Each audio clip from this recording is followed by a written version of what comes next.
Maka ini yang kita sebut dengan transducer. Jadi dengan kata lain, kalau transducer bisa kita sebut dengan sensor, tetapi kalau sensor tidak bisa kita sebut dengan transducer ya, karena sensor ya hanya sensor gitu. Ini kalau transducer adalah ya, ini adalah sebetulnya boleh dikatakan ya sama ya antara sensor dan transducer. Cuman di dalam transducer itu ada tambahan sinyal conditioning ya, seperti itu. Jadi seperti yang disampaikan Mas James tadi, pada prinsipnya adalah sama antara. Jadi bisa dikatakan bahwa kalau kita lihat fungsinya seperti itu, gimana? Kalau kita lihat fungsinya, nah sebelum kita melihat fungsinya, memang seringkali orang bertanya, apakah ada perbedaan antara sensor dan transducer? Ini pertanyaan ini seringkali muncul ya. Sebetulnya sensor dan transducer itu adalah memiliki fungsi dasar yang sama. Ya, fungsi dasarnya adalah sama. Nah, selanjutnya, baik sensor maupun transducer itu sangat berhubungan dengan pengukuran ya, karena kalau kita lihat ini ada satu proses, ada input, ada output, berarti ada satu pengukuran. Nah, sekarang sensor itu adalah, sudah saya berikan di depan tadi, adalah suatu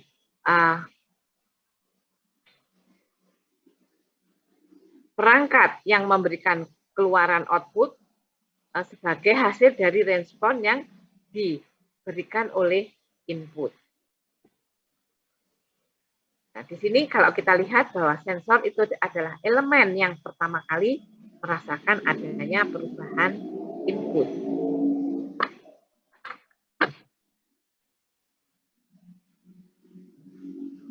Kemudian, sedangkan transducer itu adalah perangkat yang mengubah energi dari satu bentuk ke bentuk yang lainnya. Nah, itu adalah transducer adalah merubah satu bentuk energi ke bentuk energi lainnya. Nah, sedangkan transducer itu bisa terdiri dari sensor, di mana sensornya ini dilengkapi dengan adanya sinyal conditioning, sehingga dengan kelengkapan ini dia bisa memperoleh data informasi. Data informasi ini kemudian diterjemahkan sehingga bisa dibaca oleh output-nya.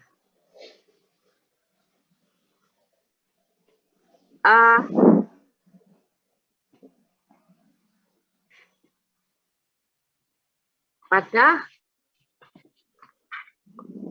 layar yang ada di depan saudara-saudara ini, nampak jelas ya perbedaan antara sensor dan transducer. Jadi ya bisa dikatakan beda, ya bisa dikatakan sama ya antara sensor dan transducer, tapi dengan harapan tidak membingungkan. Jadi ini ada input, ini sensor, ya inilah yang kita sebut sensornya. Sedangkan ini transducer, ada tambahan sinyal conditioning, berarti ini adalah sensor. Berarti sensor itu adalah bagian dari transducer. Ya, ini keluarlah output-nya.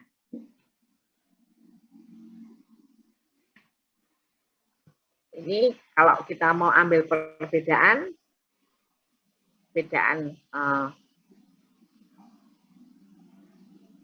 secara detailnya itu adalah antara sensor dan transducer.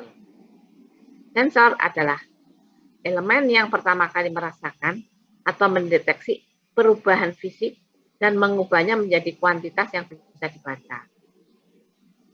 Sedangkan transducer adalah perangkat yang mengubah bentuk energi menjadi bentuk energi yang lainnya. Kemudian sensor itu terdiri dari sensor itu sendiri. Bisa kita lihat pada gambar ya.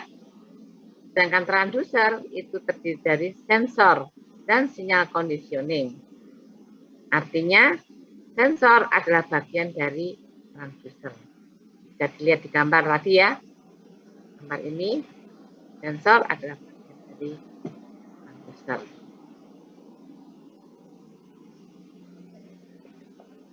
Kemudian, untuk mendeteksi perubahan fisik di sekitar sensor tersebut dan menginduksi sinyal listrik sesuai dengan perubahan yang dideteksi. Sedangkan transducer itu adalah mengkonversi suatu bentuk energi menjadi bentuk energi lainnya. Ini biasanya energi listrik biasanya ya, tapi mungkin bisa juga ada energi yang lainnya.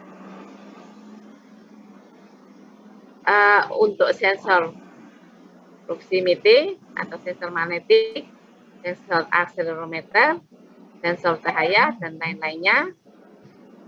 Sedangkan ini adalah diaplikasikan pada mikrofon, pengeras suara, termometer, sensor posisi dan tekanan serta anten. Nah, ini adalah semua ini adalah perbedaan antara sensor dan transducer. Nah, secara fungsi sebetulnya bahwa sensor ini adalah bagian dari transducer.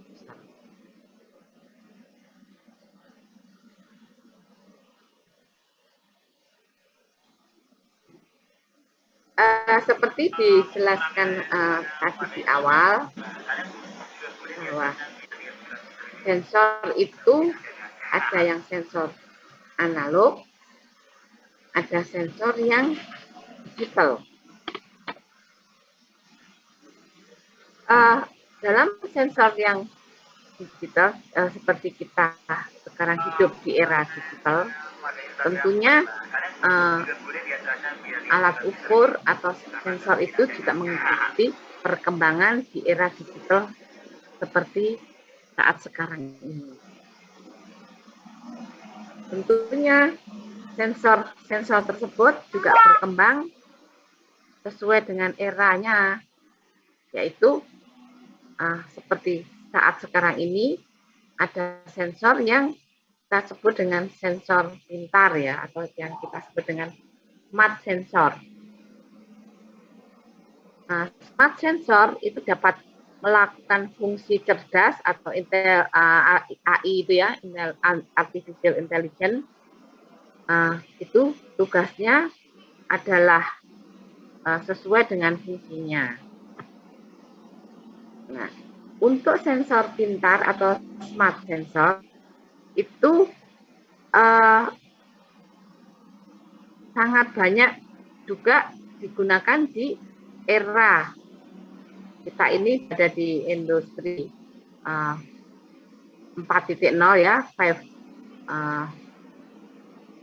itu di industri 4.0, dan mungkin kita bisa berkembang nanti menuju ke industri 5.0. Jadi kita sudah di zaman yang sebetulnya zaman yang sudah ini ya, sudah semuanya kita sebagai manusia sudah dienakkan dengan adanya teknologi.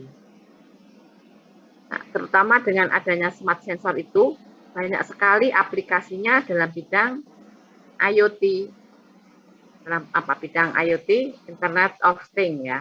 Jadi banyak sekali aplikasinya di bidang IoT itu. Misalkan banyak digunakan di untuk ini ya teknologi greenhouse, itu juga banyak menggunakan sensor pintar. Jadi ini sudah tidak digunakan tenaga manusia lagi.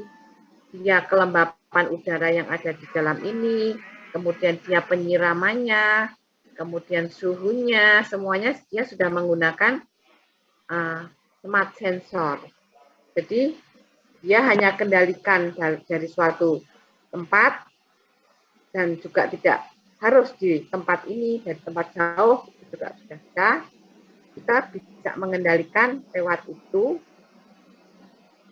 Nah, itu semua adalah hasil kerja dari sebuah sensor. Nah, termasuk tidak hanya ini saja, dalam kehidupan kita di rumah juga begitu. Sekarang sudah ada kulkas pintar ya, smart kulkas.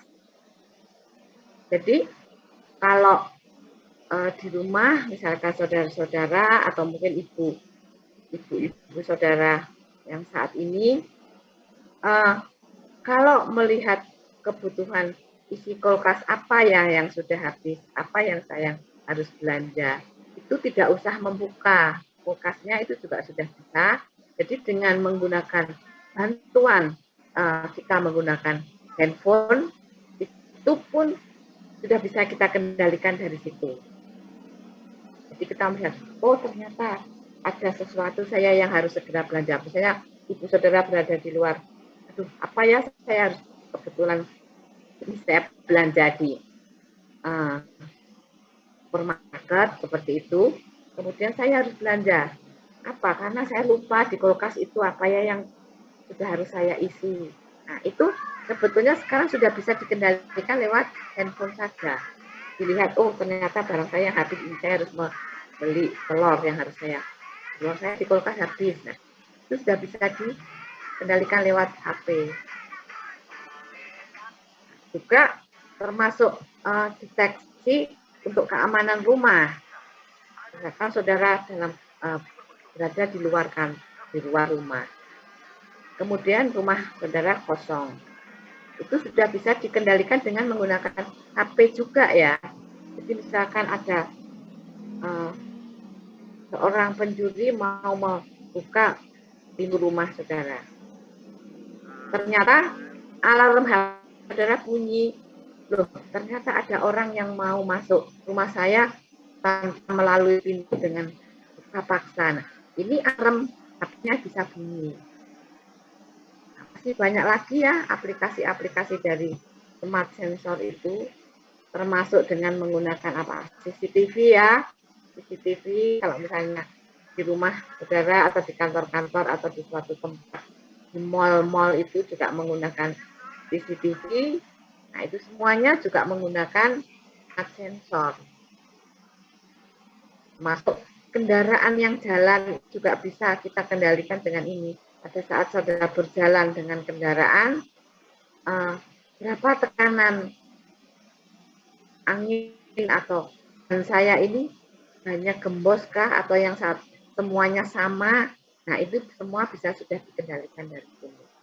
Nah, untuk keamanan perjalanan, apakah keempat roda mobil ini mempunyai tekanan yang sama, ataukah yang satunya lebih rendah atau yang satunya itu terlalu tinggi? Nah, supaya lebih aman, saudara juga sudah bisa mengendalikan lewat ini, HP.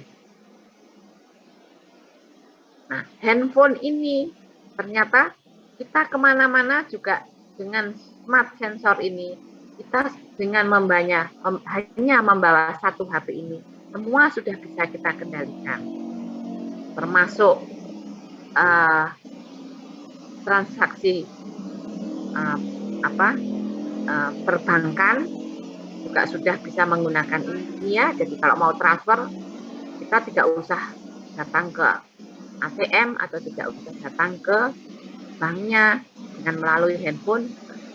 Nah, dengan hanya mengendalikan satu ini, semua sudah bisa. Ini era saat ini adalah era nah, semua kita sudah dienakkan ya, dengan hanya satu, kita hanya duduk-duduk saja atau kita dari tempat kejauhan sudah bisa mengendalikan hanya dengan menggunakan handphone.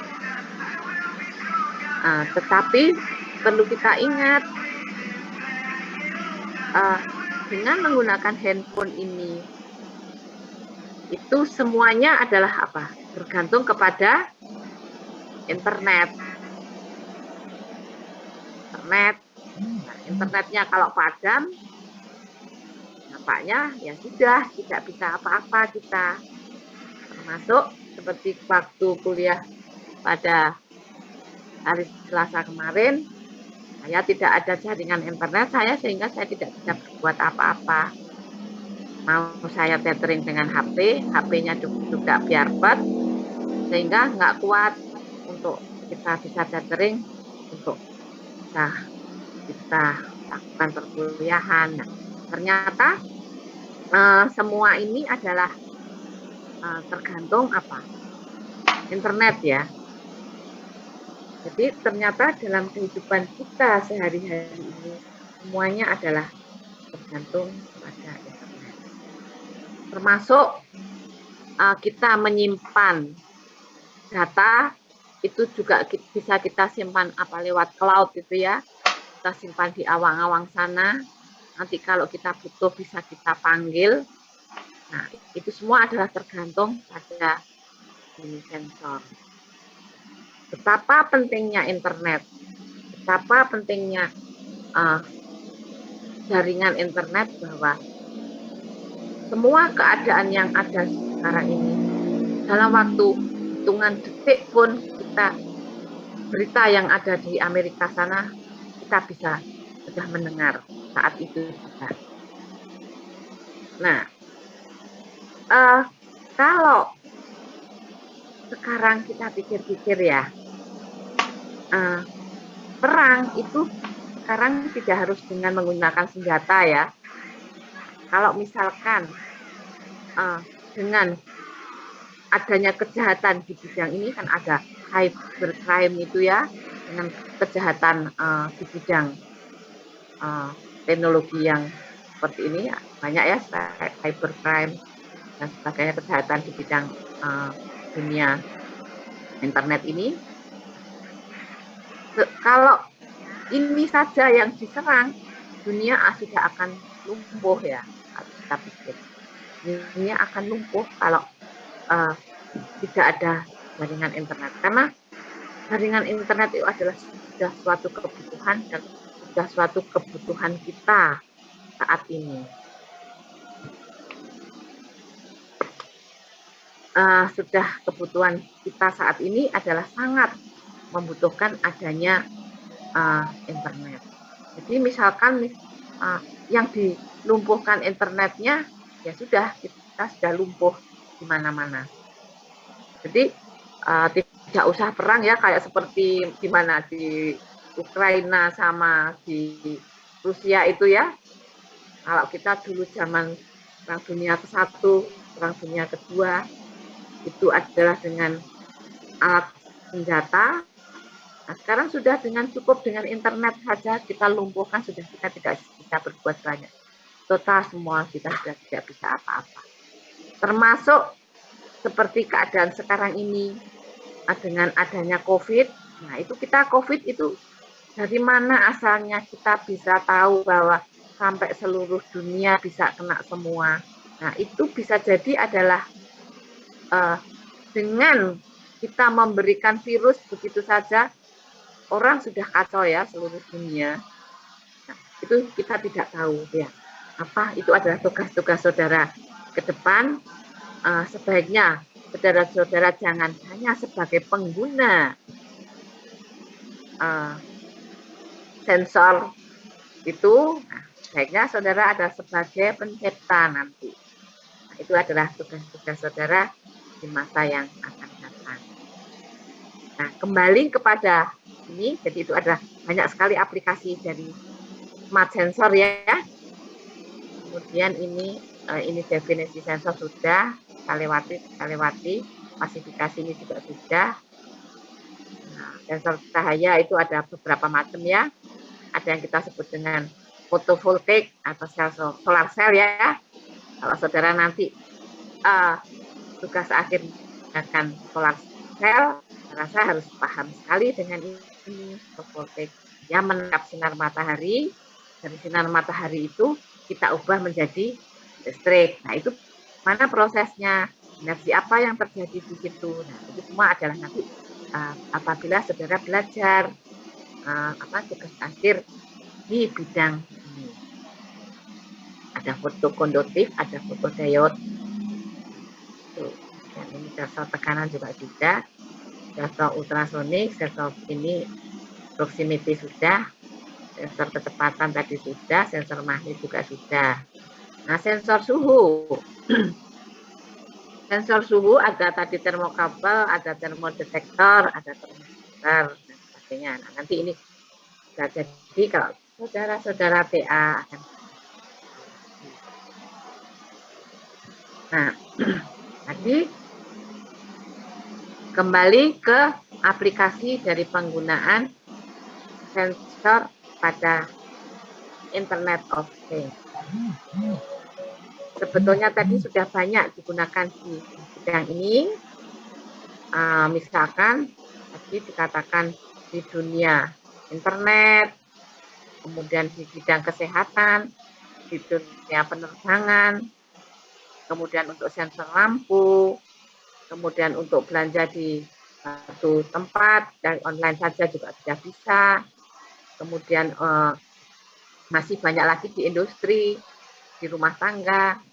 Semuanya ini adalah aplikasi dari sebuah elemen sensor pada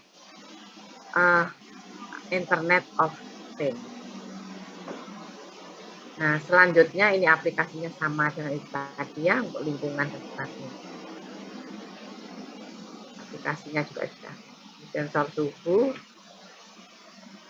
sudah semua saya lewat.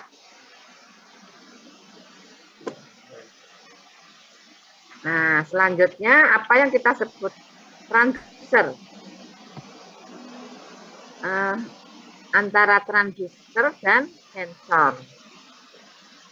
Coba kita lihat bahwa transducer itu adalah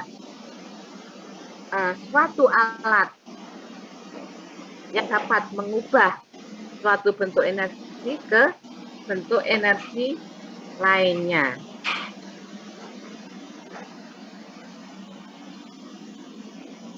Bentuk energi tersebut diantaranya adalah seperti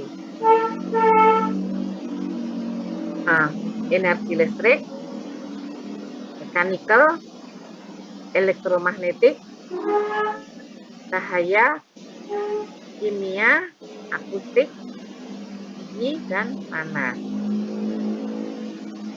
Nah, pada umumnya semua alat ini dapat mengubah atau mengkonversi suatu energi ke bentuk energi lainnya. Jadi dengan kata lain bahwa transducer itu bisa mengubah dari satu bentuk energi ke bentuk energi lainnya. Seperti contoh tadi ada fotovoltaik ya atau sel surya, dia menangkap dari sinar matahari, jadi inputnya adalah sinar, kemudian diubah dari energi sinar itu tadi kita ubah menjadi dalam bentuk energi listrik sehingga bisa menggerakkan, misalkan bisa menggerakkan kincir angin atau bisa kita ubah bentuk energi panas. Itu semua berkat dari buah transducer. Ini tidak usah ini, kemudian kalau kita lihat dari input output transducer itu adalah inputnya ada beberapa. Input ini inputnya bisa berupa radiasi, mekanik, panas, kemudian magnetik, kemudian bisa juga ini ada yang baru masuk apa lepas ya? Bentar.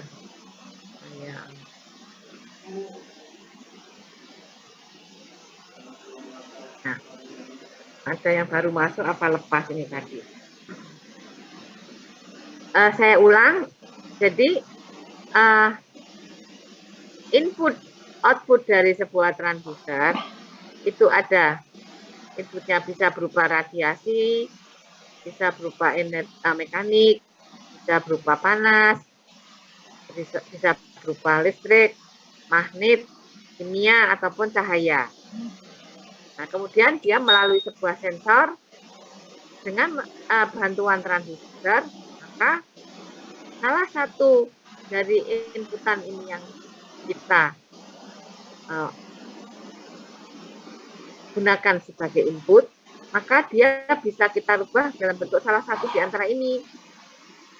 Misalkan radiasi, mekanik, panas, listrik, ini sebagainya. Jadi misalkan dari panas bisa kita ubah menjadi energi. Nah, itu adalah gambaran dari input dan output dari sebuah transducer. Kalau kita lihat di sini, nampak ya bahwa mana posisi sensor, mana posisi dari transducer. Jadi sensor itu adalah bagian dari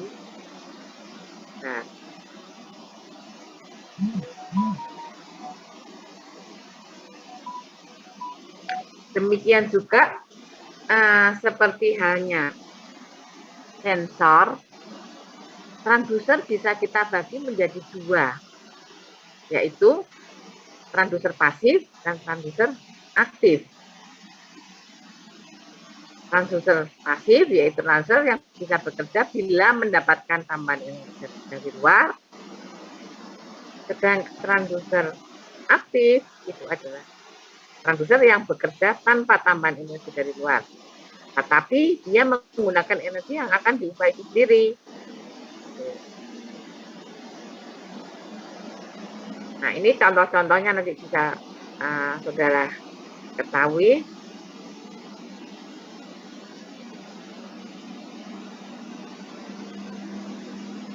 Nah, transducer aktif seperti kita lihat prinsip kerjanya, ini saya lihat jadi pada pemakaian untuk apa ini bisa kita lihat ya. Nah, untuk transducer aktif, transducer pasif nanti seperti apa. Jadi kalau misalnya untuk fototermistif, sel fotoemisif, prinsip kerjanya adalah emisi elektron akibat radiasi yang masuk pada permukaan foto ini. Pemakaian pada alatnya adalah untuk cahaya dan radiasi.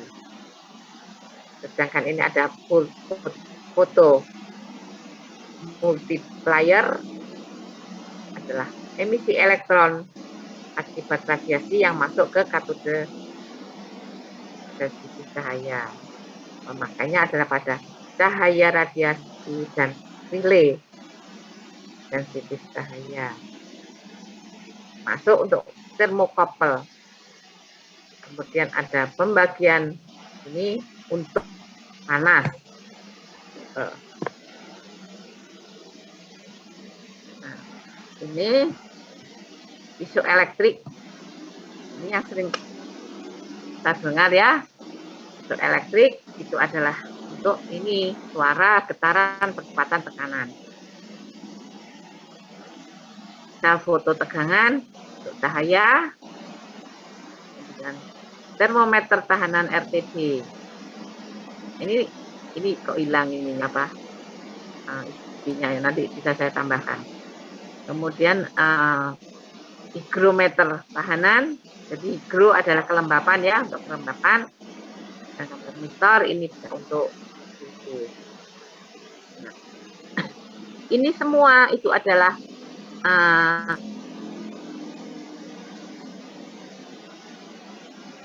prinsip kerja dari sebuah transducer. Jadi energi ya, kalau transducer ini prinsipnya adalah dia bisa mengubah dari satu bentuk energi ke bentuk energi yang lainnya. Nah, dari sini untuk materi dari sensor, transducer, sama smart sensor itu sudah saya sampaikan. Barangkali ada pertanyaan dari saudara-saudara. Saya rasa kalau memang penjelasan dari saya, dari contoh-contoh tadi juga sudah cukup banyak, tapi contoh bukan berarti hanya itu saja ya. Masih banyak lagi contoh-contoh yang lainnya yang masih belum saya sebutkan di sini. Nah, itu nanti tergantung kepada pengembangan dari ilmu. Nah, saudara nanti membutuhkan sensor itu adalah sensor untuk yang mana. Silahkan sebelum saya akhiri dari perkuliahan kita pada hari ini,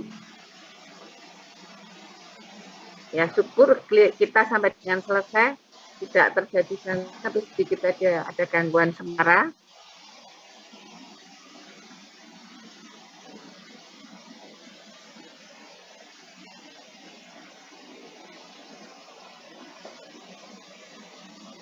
Cukup jelas ya, kalau jelas, sudah tidak apa-apa. Permisi, Bu. Uh-uh. Saya izin bertanya, Bu.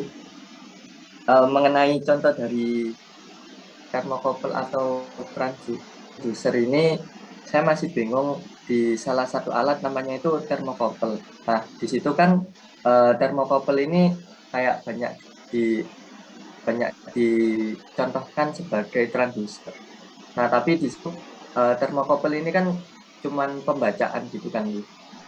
Nah, tapi ada pengubahan juga jadi sinyal listrik. Nah, itu sebenarnya thermocouple ini masuk sensor atau transducer ya? Saya masih bingung. Sensor atau transducer. Nah, thermocouple masuk sensor atau transducer. Nah, seringkali orang bertanya seperti itu, Mas. Jadi kepada sensor itu apa, transducer itu apa? Ya, sensor itu adalah bagian dari transducer. Thermocouple memang itu adalah suatu peralatan yang kadang membingungkan orang. Memang ada beberapa revisi yang mengklasifikasikan bahwa thermocouple itu adalah sebagai transducer. Tapi ada juga menanggapi bahwa thermocouple itu adalah sebuah sensor. Fungsi dari thermocouple itu adalah sebagai perangkat yang digunakan untuk mengukur suhu melalui efek termoelektrik. Yaitu gunanya adalah untuk menginterpretasikan tegangan antara dua konduktor listrik sebagai hasil perubahan suhu. Sebetulnya thermocouple ini memiliki peranan sebagai banyak juga perannya ya di dunia industri, misalnya untuk mengukur suhu pada bagian exhaust dari gas turbin. Kalau misalnya nanti saudara kafe di industri, nanti di industri saudara-saudara pasti banyak akan menemui thermocouple itu. Jadi misalkan salah satu contoh adalah untuk mengukur suhu exhaust di bagian gas turbin, dan juga untuk mesin diesel. Ini pertanyaannya, apakah sensor ini termasuk thermocouple atau sensor ini termasuk termasuk thermocouple. Thermocouple ini termasuk sensor atau transmitter itu. Nah, karena thermocouple bisa memberi kebataan suhu, banyak orang menganggapnya sebagai transducer. Ya. Nah, kemudian thermocouple itu adalah bisa mengkonversikan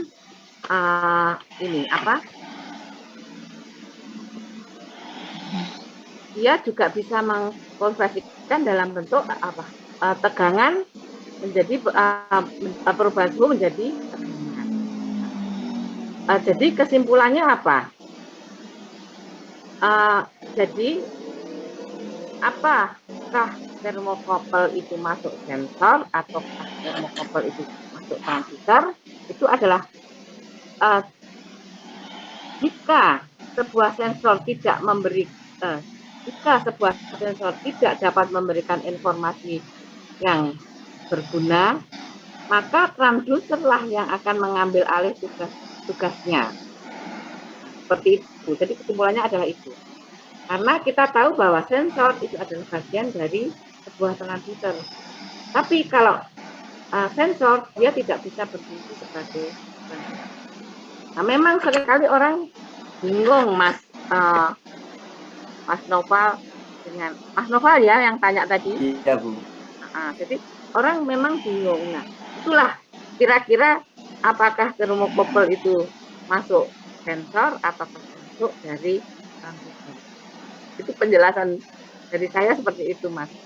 Ya, baik, Bu. Terima kasih banyak atas jawabannya. Ya, masih ada yang bertanya sebelum saya akhiri di pertemuan kita hari ini.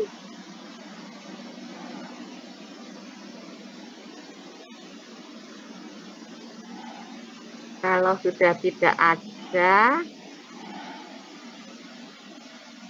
belum ada yang jawab, saya jawab sendiri. Kalau tidak ada, itu tidak ada kan? Apakah memang betul tidak ada?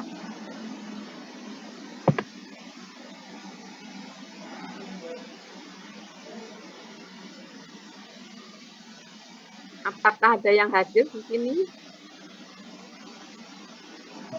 Oh, dari saya sudah tidak ada pertanyaan, Bu. Baik, terima kasih atas jawabannya ya, karena dari 90 berapa ini? 95, 94 ya, 94, berarti kurang saya 93 orang. Yang hadir 1 orang ini. 2 orang dengan yang tanya tadi. Ya baiklah, sebelum saya akhiri, ini ada, saya ulang lagi share materi yang ini ya, materi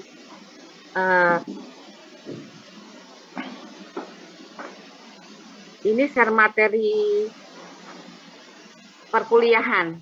Jadi di materi yang saya berikan, saya di minggu 1, minggu 2, dan minggu ketiga. Konsep pengukuran sistem sudah, karakteristik dinamis sudah, sensor dan transducer plus smart sensor sudah saya berikan. Nah, ini semua sudah saya sampaikan. Nah, untuk minggu keempat besok akan dilanjutkan sinyal conditioning yang akan disampaikan oleh Pak Arsono, dan seterusnya ini materi yang akan diberikan oleh Bapak Ibu Bapak dosen ya.